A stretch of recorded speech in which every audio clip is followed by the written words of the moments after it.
जिंदगी में जो पहले काम आया, जो अभी अवसर मिला, उसे पकड़ लिया करो, नहीं तो आने वाला समय में बहुत ही पछताना ही पड़ता है। तो नमस्कार दोस्तों, welcome to my channel cultural life 99। मैं हूं आपका दोस्त राहुल कुमार।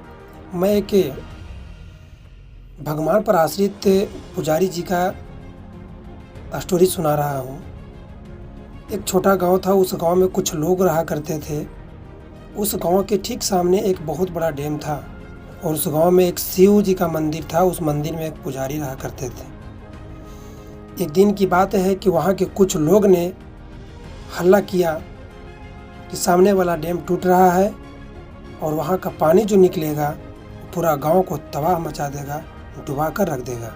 इसलिए हम लोग इस गांव को खाली करके भागने का कोशिश करें। तो सभी लोग ने उनका बात को माना और उस गांव को खाली कर दिया।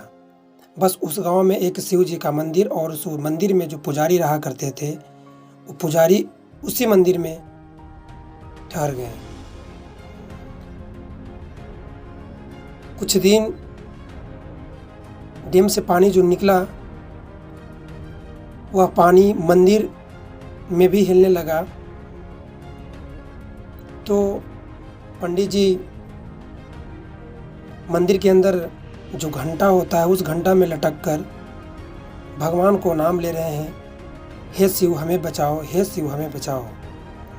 तो उसी रास्ते से उसी गांव में रहने वाला एक व्यक्ति अपना मोटर लेके जाता है और मंदिर के ठीक सामने खड़ा करता है और बोलता है पुजारी जी से, पुजारी जी आप भी चलिए, पूरा गांव खाली हो गया है, नहीं तो आप इस डैम वाला पानी जो निकला है, इस पानी में आप भी डूब जाएंगे। पंडित जी ने कहा, अरे मूर्ख, तुम जाओ, मैं नहीं जाऊंगा, हमें शिव ही बचाएंगे। तो बेचारा उस मोटर वाला आदमी वहाँ से निकल जाता है।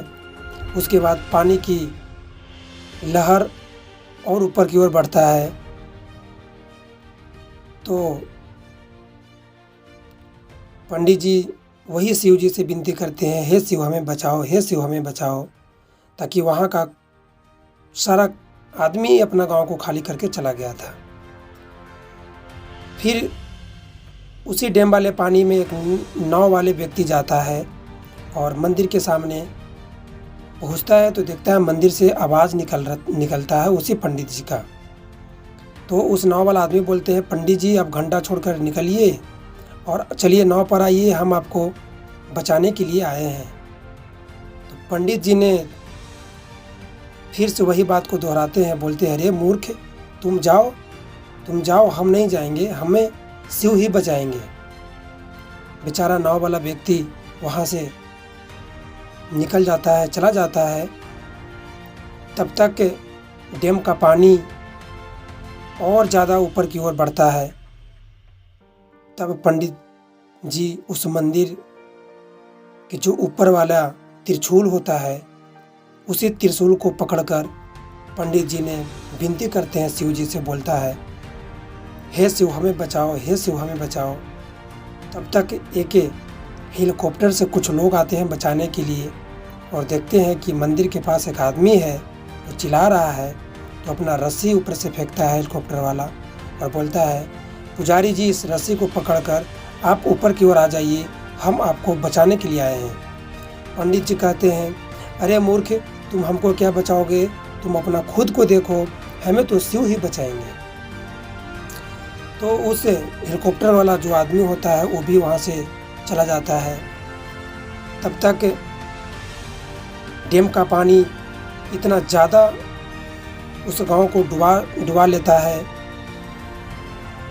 ताकि पंडित जी का जान भी नहीं बचता और पंडित जी उसी डैम वाले पानी में मृत्यु हो जाता है पंडित जी को।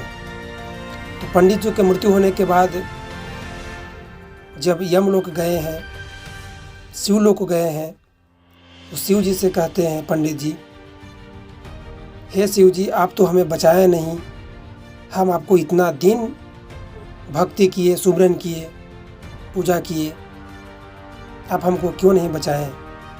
शिव जी ने कहा, अरे मूर्ख, तुम्हें हम 3 बार ऑफ़र दिए, तुम्हें एक मोटर वाले को हम भेजे, नाव वाले को हम भेजे और हेलीकॉप्टर वाले को हम भेजे।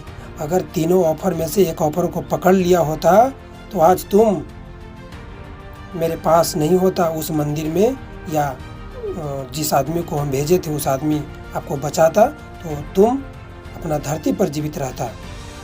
तो दोस्त, इस कहानी से पता चलता है कि ज़िंदगी में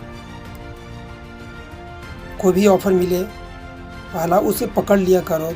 ये मत सोचो कि आने वाला समय में और कुछ दूसरा काम कर ले, दूसरा काम पकड़ ले, ऐसा नहीं होता है। नमस्कार।